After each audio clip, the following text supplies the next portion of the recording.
വർഷമോള് പാവം.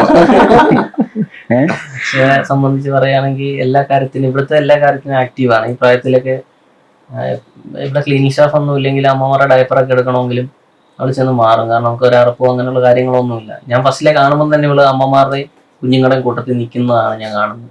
ഇപ്പോഴും അങ്ങനെ തന്നെയാണ്.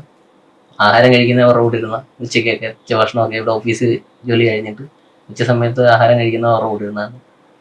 അപ്പം അവളെ സംബന്ധിച്ചോളം ഭയങ്കര ഉത്തരവാദിത്തമുള്ള ഒരു ജോലിയാണ് ചെയ്തുകൊണ്ടിരിക്കുന്നത്. നിങ്ങൾ തമ്മിൽ ആദ്യമായിട്ട് കാണുന്നത് എങ്ങനെയാണ്? ഞങ്ങൾ തമ്മിൽ കാണുന്നത് ഇവിടെ വരുമ്പോഴാണ് കാണുന്നത്. ഇവിടെ വന്നപ്പോ കണ്ടതോ? ഇവിടെ വന്നപ്പോ കണ്ടു. ഇവിടെ എല്ലാ കുഞ്ഞുങ്ങളുടെയും കൂട്ടത്തിൽ കണ്ടു. പിന്നെ ആദ്യമായിട്ട് വന്നപ്പം എനിക്ക് കൊറോണ ആയിട്ട് ഞാൻ ക്വാറന്റൈൻ ആയിരുന്നു. അങ്ങനെ ഫുഡ് സ്പോൺസറിനോട് ഫസ്റ്റ് വന്നത്.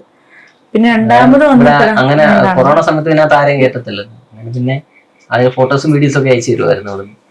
പിന്നെ ഇവിടുത്തെ ഒരു കുട്ടി സന്ധ്യയാണ്, സന്ധ്യ പാസ്സായതിന്റെ ഇത് എനിക്ക് അയച്ചു തന്നായിരുന്നു. അന്നേരം ഞാൻ ആ നമ്പർ സേവ് ചെയ്തിട്ടു. പിന്നെ നമ്മളെ കൊണ്ട് പറ്റുന്ന രീതിയിലുള്ള ഇതൊക്കെ ചെയ്തു.